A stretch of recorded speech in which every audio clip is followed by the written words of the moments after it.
That there's a snare drum.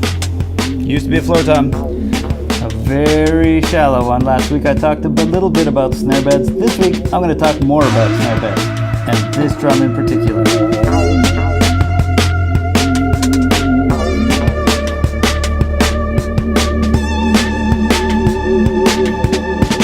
Hey guys, my name's Phil. It is once again Tuesday. This week, I thought I would talk a little bit more about snare beds. I got into it a little bit last week, but that wasn't the point of last week's, so that's what the point of this week's is. With snare beds, the whole point of them is to create a little trough across the bottom head, a little trench maybe, that the snare wires can sit in. Right? A little looser spot on the regular head. But you still want everything else to be fairly tight around it. The snare beds on this one, I made them very wide and very deep. This is a bit excessive, but you want them to be wider than the widest set of snare wires you might ever possibly want to put on a drum. If you've got very vintagey, very narrow ones, and you want to one day put like a 42 strand set of wires on there, you're gonna have to bring it to somebody to get it modified. If your beds are narrower than your wires are wide, the snare wires will not sit flush, right? They will sit, like if these fingers are the wires, they will sit like this, right? If it's flat, they'll sit like this. You want the beds to be perfectly flat across. If there's high and low spots, they could get a little bit skewed one way or the other, and then they won't sit flat and you won't get as even a snare response. And you will also get a lot of sympathetic vibration, right? That's like when you hit one of your rack toms and your snare drum goes and you lose your mind even though no one but you can hear it.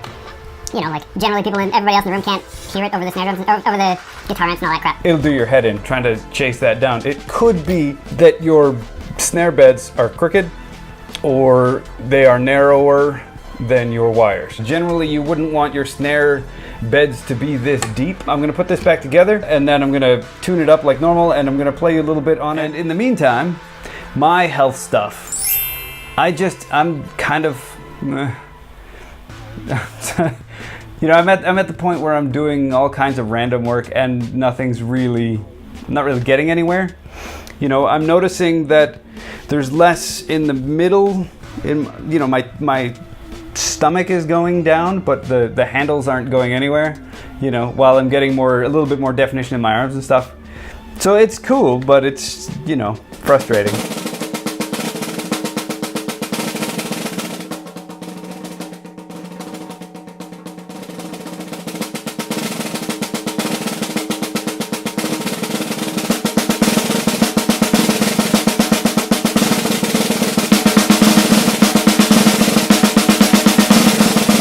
While I will go and cut new bearing edges on it, I'm going to do a video on that in the future, on a different drum altogether. 3 days later.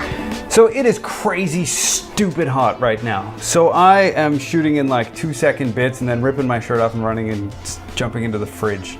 It's just ridiculous. It's been like this for days. Friday was Australia Day, so I was next to or in a pool. Saturday, yesterday, I sat on my ass all day. I was like, it's too hot, I can't do this, blah, blah, blah. But I'm running out of time because I got to release this on Tuesday. Had to shoot this today, which meant this morning I had to take this drum back apart, take it out into the shop, put it on the truing station, sand off about 1/8 of an inch off the bottom, which essentially I hacked off the bearing edges that were already existing and then recut new bearing edges.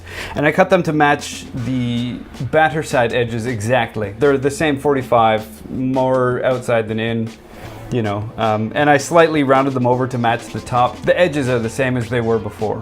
But the main difference is that the snare beds are now 1/8 of an inch deep as opposed to 1/4 of an inch. The main difference I've noticed with playing this thing, since putting it back together, is the tuning of the bottom head was so much easier. Just snap together. It was just not a problem at all.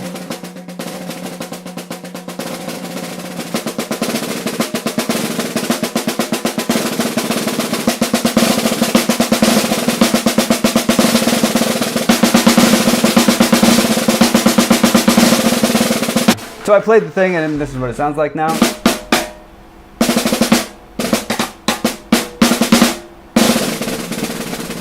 Pretty good. One of the things that bugs me about comparison videos like this is that they never get A-B'd properly. You know what I mean? Like you'll hear the thing, and then there'll be some playing, and then some talking, and then they'll do the other thing with some playing and some talking, and then it'll end. You don't get the two things playing side by side, right? Which has always kind of bugged me. So I have tried this.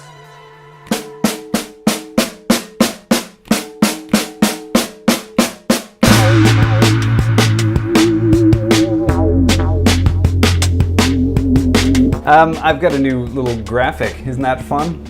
My buddy Gord saw it and he was like, "That's stupid," which meant I'm in. Our car, which we call K-pop, was in a Strokes mood on the way back from the pool and the Australia Day festivities, and it played games off of, what is it, Angles? There's a fill in there that it's just fantastic. It's actually quite simple. When I heard it, I originally thought it was between the snare and the kick drum, but I've seen a bunch of footage of it, and it's actually between the snare and the rack tom. Essentially, it's just a set of 16th notes. Snare, snare, tom, tom, snare, snare, tom, tom, snare, snare, snare, snare, snare, snare, snare. And it's just cool. I don't know. I just liked it. There you go. If your snare beds are too deep, it is a pain in the ass to fix it, but it is possible. Hope you guys are having a killer week. I'm gonna go peel off all my skin and try and cool the hell down. It's ridiculously hot. Oh my god. But like always, if you like the video, be sure to share it, comment, like, all that fun stuff.